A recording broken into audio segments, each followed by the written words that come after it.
नमस्कार, मैं किरण चौधरी अपने YouTube चैनल पर एक बार फिर से आप सभी का हार्दिक स्वागत करती हूँ।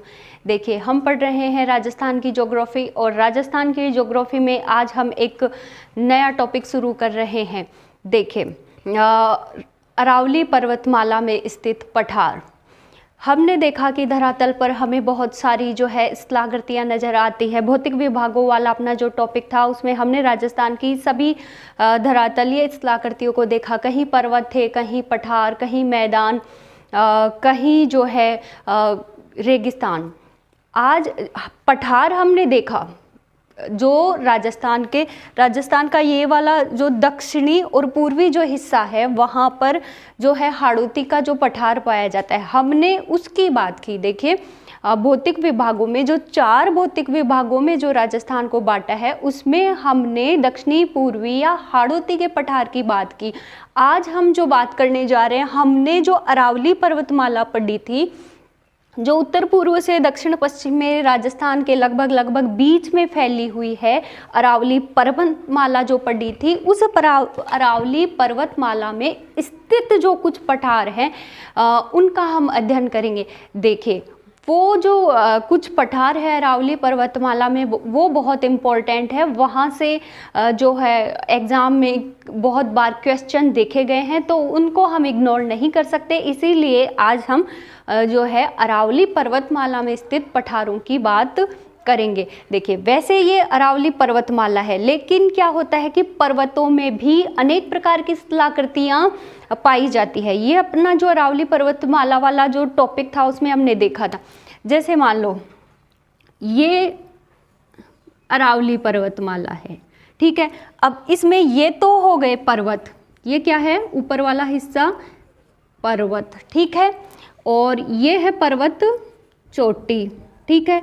तो यानी पर्वतमाला में सिर्फ पर्वत ही नहीं होते, इसके अलावा देखिए ये जो नीचे वाला स्थान है वो क्या है, जिसको हम दर्रे बोलते हैं, नाल बोलते हैं। अरावली पर्वतमाला में हमने राजस्थान के इम्पोर्टेंट जो दर्रे और जो नाल हैं उनका हमने अध्ययन किया था। तो देखिए, ये जो दर्रे और नाल हैं वो किस काम हमारे लिए कैसे इम्पोर्टेंट है, क्योंकि जब हम अरावली पर्वतमाला जो उत्तर पूर्व से दक्षिण पश्चिम में राजस्थान के लगभग बीच में फैली हुई है, तो क्या हम इन चोटियों के ऊपर से जाएंगे? नहीं, हम इन चोटियों के ऊपर से नहीं जाएंगे, बल्कि हम ये जो बीच वाला स्थान है, इन चोटियों के बीच का जो नीचा है, कटा फटा है ये पर्वत, उनसे हम जो है अरावली पर्वतमाला को जो है पश्चिम से पूर्व और पूर्व से पश्चिम की तरफ पार करते हैं। तो ये पर्वत की चोटियाँ, ये दर्रे हैं, और इन्हीं पर्वतों में कुछ स्थान मान लीजिए इस तरीके से होता है, ठीक है। वो क्या होता है, पठार। देखिए, पर्वत और पठार जो है इनमें क्या अंतर होता है। पर्वत होता है वो इतने ऊंचे हैं कि आपको कई किलोमीटर दूर से ही वो नज़र आ जाते हैं।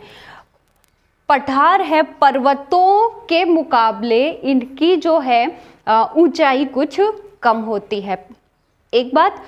दूसरा इसका अंतर है, पर्वत जो है वो शिखर होते हैं उनमें, यानी ऊपर से वो कैसे होते हैं, उनकी आकृति होती है नुकीली होती है, जबकि पठार कैसे होते हैं, पठार ऊपर से समतल होते हैं, ठीक है। पहली बात हमने बात की, दोनों में ऊंचाई की बात की, पर्वत ज़्यादा ऊंचे होते हैं, पठार कम ऊंचे होते हैं। दूसरी बात, पर्वत ऊपर से जो है इनकी आकृति नुकीली होती है, शिखराकार होती है, जबकि पठार कैसे होते हैं, पठार ऊपर से समतल होते हैं, इनका धरातल ऊपर से। तीसरी बात की हम करें कि तीसरा इनमें क्या डिफरेंस है, तो देखिए जो पर्वत होते हैं इनका ढलान कैसे होता है, बहुत ही तीव्र, यानी पर्वतों का ढलान बहुत ही जो है तीव्र होता है, ठीक है। जबकि पठार तो एकदम सीधे खड़े होते हैं, ठीक है। ये इनका ढलान इस तरीके से होता है, जबकि पठार का ढलान इस तरीके से होता है, ठीक है। उसके बाद हम जो अरावली पर्वतमाला के इम्पोर्टेंट जो पठार हैं उनकी हम बात करेंगे, जहाँ से एग्ज़ाम में क्वेश्चन आते हैं।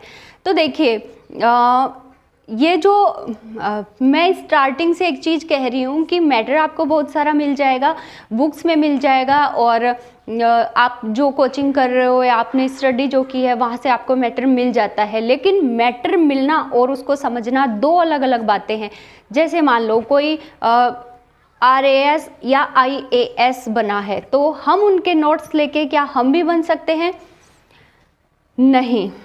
हो सकता है कोई इंसान जिसने बार बार प्रयास किया और वो सफल नहीं हुआ, आप उसके नोट्स लेके भी सफल हो सकते हो। तो मैटर इम्पोर्टेंस रखता है, लेकिन उसके मुकाबले इम्पोर्टेंस क्या रखता है कि आपके पास जो मैटर है वो आपको कितना समझ में आ रहा। तो मैंने कहा कि ज्योग्राफी है वो मानचित्र के बिना बिल्कुल अधूरी है। अगर आपको मानचित्र का ज्ञान है, आपको जो राजस्थान का मानचित्र, भारत का मानचित्र और पूरी दुनिया का जो मानचित्र है उसमें जो है देशों की स्थिति, राज्यों की स्थिति, राजस्थान के मानचित्र में जिलों की स्थिति, पर्वत, पठार, नदी, झीलें, इन सब का अगर आपको ज्ञान है तो मान लीजिए आपको आधी से ज़्यादा जो है ज्योग्राफी याद है, फिर आपको रट्टे मारने की ज़रूरत नहीं है। तो मेरा स्टार्टिंग से जो मकसद रहा है कि जो है मैं मानचित्र से ज़्यादा पढ़ाऊँ, क्योंकि देखिए हमें सुना हुआ जो हमें याद रहता है उसके मुकाबले हमें देखा हुआ प्लस सुना हुआ अधिक याद रहता है। इसलिए राजस्थान के मानचित्र में जिस जिले में जो पठार है हम उसकी स्थिति को देखेंगे। और अगर आपको मानचित्र में पठारों का पता है तो आप ऑब्वियसली सीधी सी बात है कि उससे जुड़ा हुआ कोई भी क्वेश्चन आएगा तो आप आराम से सॉल्व कर दोगे। क्यों? क्योंकि स्थिति पता है, जिला पूछा जाएगा आप बता दोगे, ये पूछा जाएगा पास से कौन सी नदी जाती है, आपको मानचित्र में नदियां भी पता है, आपको पठार भी पता है तो आप बता दोगे।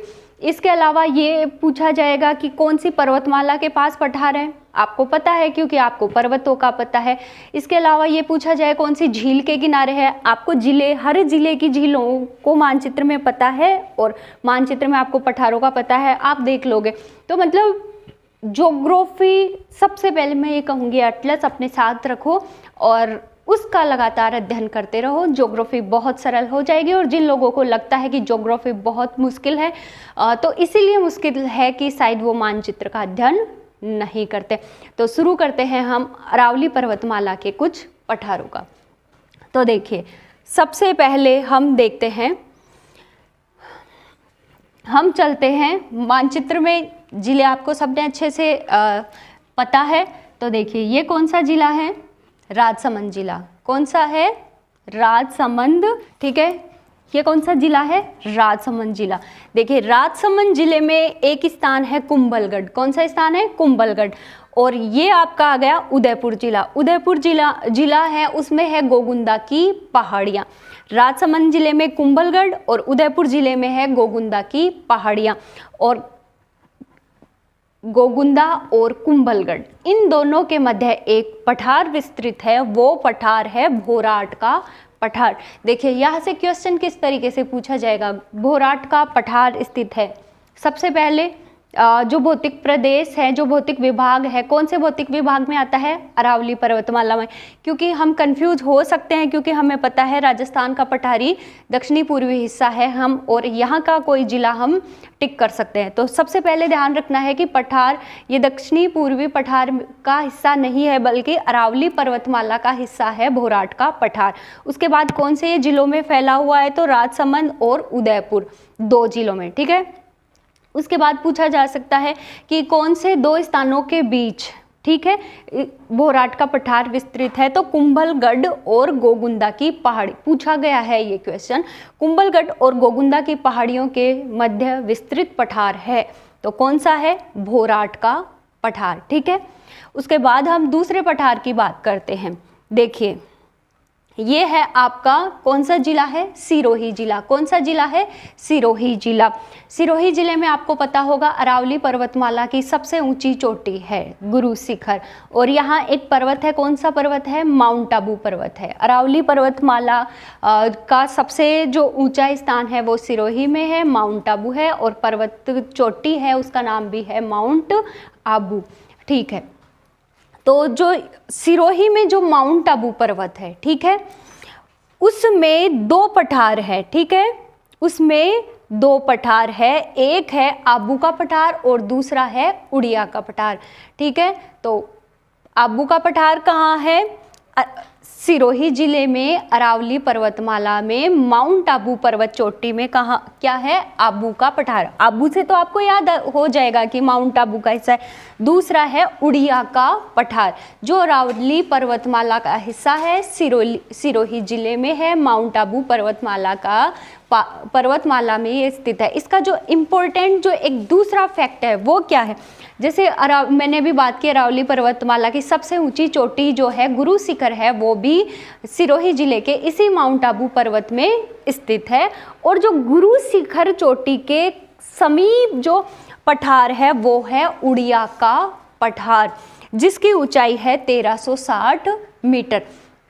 तो क्वेश्चन यहाँ से पूछा जाता है कि राजस्थान का सबसे ऊंचा पठार कौन सा है? उड़िया का पठार। उसकी ऊंचाई कितनी है? तो 1360 मीटर उसकी ऊंचाई है। उसके बाद पूछा जाएगा कि गुरु शिखर के नीचे जो अरावली पर्वतमाला की सबसे ऊंची चोटी है गुरु शिखर, इस गुरु शिखर के एकदम समीप है ये आबू का पठार, यानी गिरिपदीय है ये, उसके गिरिपद यानी पर्वत है और पर्वत के नीचे का जो स्थान होता है, गिरि यानी पर्वत, पद यानी पैर, यानी उसके जो नीचे का स्थान, तो ये इस आबू के पठार के नीचे है। ठीक है, अब हम अगले पठार की तरफ चलते हैं। देखिए उदयपुर जिले में ही, कौन सा जिला है? उदयपुर जिले में। उदयपुर जिले में दो पहाड़ियां हैं, जरगा की पहाड़ियां और रागा की पहाड़ियां। जरगा की पहाड़ियां और रागा की पहाड़ियां कौन से जिले में है? उदयपुर जिले में। और इन दो पहाड़ियों के मध्य में एक पठार विस्तृत है, उसका नाम है देशहरों का पठार। क्वेश्चन पूछा जा सकता है देशहरों का पठार कौन सी पहाड़ियों के मध्य है? तो जरगा और रागा की पहाड़ियों के मध्य में देशहरों का पठार है। देशहरों का जो पठार है इसका नाम देशहरों क्यों पड़ा है? क्योंकि ये जो पठार है ये हमेशा हरा भरा रहता है। यहाँ पहाड़ियाँ हैं और इन पहाड़ियों के मध्य ये जो पठार है ये हरा भरा रहता है, इसलिए इसे देशहरों का पठार कहा जाता है। तो देशहरों का पठार कौन से जिले में? उदयपुर जिले में। कौन सी दो पहाड़ियों के मध्य है? जरगा और रागा की पहाड़ियों के मध्य। ठीक है, उसके बाद हम चलते हैं उदयपुर जिले में ही एक और पठार है उसकी तरफ चलते हैं, लसाड़िया का पठार। ये देखिए यहाँ पर जो झील है, ठीक है, लसाड़िया का पठार। इस पठार की एक खास बात है, इम्पोर्टेंट फैक्ट है जो इसको बिल्कुल सबसे अलग बनाती है। ये राजस्थान का सर्वाधिक कटा पठा पठार है। ऐसा क्यों है? क्योंकि देखिए यहाँ पर जो झील है तो ये पठारी हिस्सा है और यहाँ बारिश भी ठीक ठाक होती है दक्षिणी राजस्थान में, तो यहाँ से बहुत सारे नदी नाले इस पठार से निकलते हैं और वो इस झील में जाके गिर जाते हैं। ठीक है, इस झील में गिर जाते हैं तो जब पानी तेजी से जाता है किसी सरफेस से तो क्या होता है, उसको काटता हुआ चला जाता है और ये जो नदी नाले हैं इस झील को काटते हुए चले जाते हैं। इसलिए अगर पूछा जाए कि राजस्थान का सर्वाधिक विक्षेपित कटापटा पठार कौन सा है तो ध्यान रखना है लसाड़िया का जो पठार है जो उदयपुर जिले में है वो सर्वाधिक कटाफटा पठार है। ठीक है, उसके बाद हम अगले पठार की तरफ चलते हैं। देखिए ये आपका है भीलवाड़ा जिला, ये है चित्तौड़गढ़ जिला। ठीक है, भीलवाड़ा में स्थान है बिजोलिया। भीलवाड़ा जिले में बिजोलिया सबको पता है, हिस्ट्री में बहुत अच्छे से पढ़ा हमने क्योंकि बिजोलिया बहुत इंपॉर्टेंट है। बिजोलिया जो आंदोलन चला था उसकी वजह से, तो बिजोलिया का है भीलवाड़ा में और चित्तौड़ में है भैंसरोडगढ़। भैंसरोडगढ़ कौन से जिले में है? चित्तौड़गढ़ जिले में। तो बिजोलिया से भैंसरोडगढ़ के मध्य में एक पठार विस्तृत है, उस पठार का नाम है ऊपरमाल का पठार। पूछा जाता है क्वेश्चन कि ऊपरमाल का पठार कौन से स्थानों के मध्य विस्तृत है? तो बिजोलिया भीलवाड़ा, बिजोलिया से भैंसरोडगढ़ के मध्य स्थित जो पठार है वो ऊपरमाल का पठार है, कितने जिलों में ये विस्तृत है, तो 2 जिलों में है, भीलवाड़ा और चित्तौड़, 2 जिलों में है जो ऊपरमाल का पठार विस्तृत है। उसके बाद देखिए हम बात करते हैं अगले पठार की। चित्तौड़गढ़ जिले में ही एक पठार और है, मेसा का पठार। ठीक है, चित्तौड़गढ़ जिले में ही एक पठार और है, मेसा का पठार। उसके बाद हम देखिए अरावली पर्वतमाला के उत्तरी पूर्वी हिस्से में जो एक पठार है, 2 पठार हैं, उनकी बात करेंगे। यहाँ पर जो जिला है वो कौन सा है? अलवर जिला। अलवर जिले में 2 पठार है, क्रास्का का पठार और काकनबाड़ी का पठार। क्रास्का का पठार और काकनबाड़ी का पठार। देखिए अलवर जिले में जो सरिस्का जो राष्ट्रीय अभ्यारण्य है, सबको पता होगा सरिस्का अभ्यारण्य कहाँ है?